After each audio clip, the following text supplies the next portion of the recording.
This morning, the pop singer Lizzo is pushing back after three former dancers accused her of body shaming and creating a hostile work environment. She's hired celebrity powerhouse lawyer Marty Singer. Singer has defended Bill Cosby, Johnny Depp, and Kim Kardashian, and already shared a video of one of the plaintiffs praising the singer and auditioning for a second season of her show. Take a look.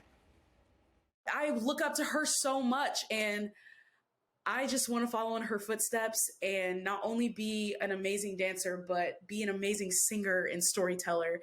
I love to write music. I love to sing. And I just want to share that with the Queen Lizzo herself. The story continues to unfold. Joining us now is Neama Rahmani, the attorney representing Lizzo's former dancers. Thank you so much for being with us this morning. Thanks for having me, Kate. Well, I'll let you address that video in a moment, but first I want to talk about these allegations, many of them too scandalous for morning TV. They include a shocking night out in Amsterdam with nude performers. What was your reaction when you decided to take this case? I couldn't believe it. I've been practicing for more than 20 years, and I've never seen or heard allegations like this in any work environment. You're talking about allegations of religious discrimination, disability discrimination, racial discrimination, but it's really those sexual harassment claims that are the most damning, in my opinion. Well, our Taylor Torriano profiled Ariana Davis, one of the dancers you represent, who we just saw in that clip. She talks about being on the reality show, Watch Out for the Big Girls, and going on tour with Lizzo. She called it the best thing to ever happen to her. The piece even had choreographer Shirlene Quigley, who's now named in the suit as a mentor. So what happened? Well, these are, plus-size women of color. They don't have a lot of opportunities in Hollywood, unfortunately. And Lizzo was their hero. And, they were very disappointed with how they were treated because they thought that, someone that they could look up to, someone that looks like them, wouldn't engage in this type of unlawful behavior. But, the Lizzo that, we all see on TV and on the reality show seems to be very different than the Lizzo who is an employer and how she treats her employees when the cameras aren't rolling. I want to get to Lizzo's response. She said that she's hurt by the allegations, calling them unbelievable. She also said, quote, "I'm very open with my sexuality and expressing myself, but cannot accept or allow people to use that openness to make me out to be something I am not."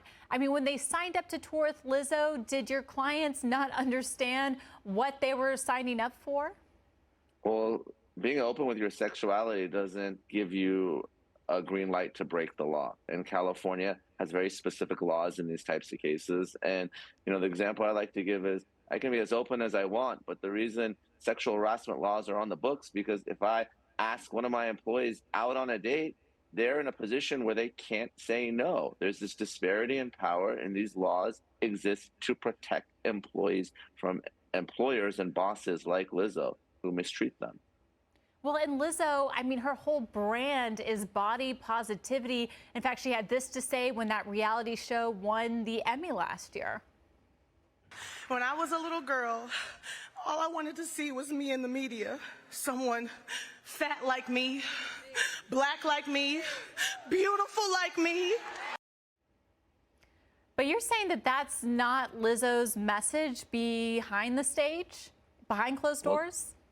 Well, it's not. And if you look at Ariana Davis's allegations, when she gained weight, Lizzo and the dance captain Quigley, they approached her and they asked her why she was gaining weight. So, here's someone that has expressed body positivity publicly, but at least behind closed doors, fat shamed one of her own employees. I think these allegations have been really shocking. How do you respond to that video, though, that showed one of your clients praising Lizzo after she was terminated as a dancer? Well, we all have a job and we all have a boss. And this is someone, and Ariana Davis, who wanted to keep her job. Literally, she was auditioning for a second season and she wanted to be a singer and not a dancer. So, I mean, I challenge you to talk to anyone that's going to publicly bash their employer when they want to keep a job, especially what they consider to be their dream job. So this is consistent with any other employee, how they would talk about their boss publicly.